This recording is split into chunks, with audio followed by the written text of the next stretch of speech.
Julie Bergevin pour l'organisme partenaire pour la revitalisation des anciens quartiers de Salaberry de Valleyfield. On la nomme plus régulièrement PRAC. C'est 3 quartiers qui sont les quartiers les plus anciens sur Valleyfield, quartier Nord, quartier Sainte-Cécile et quartier Belle-Rive-Ouest. C'est 3 quartiers qui étaient des quartiers qui avaient été mis en construction dans les années fin 1800 lors de la Montréal Cotton. Donc, c'était pour les employés. C'était vraiment des quartiers qui ont été comme défavorisés beaucoup. Les gens qui se retrouvent là aujourd'hui, c'est des gens de... Ça roule, mais c'est les mêmes personnes en même temps. Les gens sont vraiment dans ces quartiers-là. Ils ont toujours quasi resté. Quand ils partent, ils reviennent. Les loyers, c'est pas très, très dispendieux comparativement à ailleurs. Beaucoup de problématiques là, au niveau de criminalité, au niveau des problèmes de santé aussi par rapport au niveau des caventaires. Donc, ça occasionne comme plusieurs problématiques. Il y a eu la fermeture de Gildan, qui est, à mon avis, facilement au-dessus de 300 employés. La fermeture de la Goudé, qui est plus de 1200 employés. Un peu auparavant, qui a touché malgré tout Valleyfield, c'est la fermeture de 2 usines importantes à Huntington, parce qu'il y avait quand même beaucoup de gens du territoire ici qui y travaillaient, qui a fait aussi en sorte que des gens ont tombé vraiment sur le chômage. Et là, cette semaine, on a appris la fermeture d'Alcan à Beauharnois, qui est à côté de chez nous et qui aussi encore a beaucoup d'impact parce que même des gens, par exemple, de chez Gildan ou de Goudet, ont rentré chez Alcan par la suite. Et donc, en peu de temps, des familles, encore une fois, revivent une fermeture d'usine. La participation citoyenne, qui est un axe de travail auquel on touche. L'objectif, c'est vraiment que les citoyens s'approprient leur quartier, qu'ils sentent une valorisation, de mettre en place des activités diverses par rapport à leur intérêt.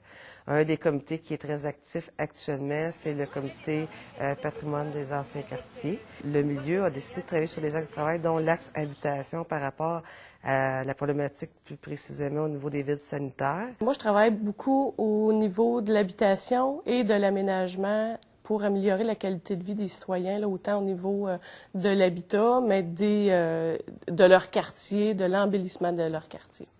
Dans les maisons où il y a des caves en terre battue, à 90% du temps, c'est des familles qui sont plus démunies financièrement ou des personnes âgées qui auraient un petit peu de sous, mais qui n'ont pas la capacité de faire les travaux eux-mêmes. Et la particularité des problématiques que ça apporte côté santé, donc le nez qui coule, les yeux qui piquent, la sensation de toujours avoir une espèce de rhume, une espèce de grippe. Si ça fait 30 ans qu'ils restent dans leur maison, qu'ils ont une cave en terre battue, ça fait 30 ans qu'ils ont leur espèce de grippe. Donc, pour eux, c'est normal, c'est pas à cause de la maison. Donc, on a fait les 150 inspections et ça nous a mené, avec les citoyens, à demander à la Ville de remettre les programmes de rénovation en place. Les citoyens sont allés plaider eux-mêmes. On les a coaxés, là, mais on les a appuyés là-dedans, la cause des programmes de rénovation. De là est partie la gestion du programme de rénovation par le PRAC. Pour les citoyens, c'est beaucoup plus d'appui, on les accompagne beaucoup plus. Les firmes d'architectes avaient tendance à dire, ben nous, notre job, c'est ça, c'est ça, c'est ça. Vous aider dans votre cheminement de recherche d'entrepreneurs, ça ne nous appartient pas, allez-y, puis arrangez-vous. Tandis que nous, on travaille dans le communautaire, donc c'est notre mandat premier d'aider la population.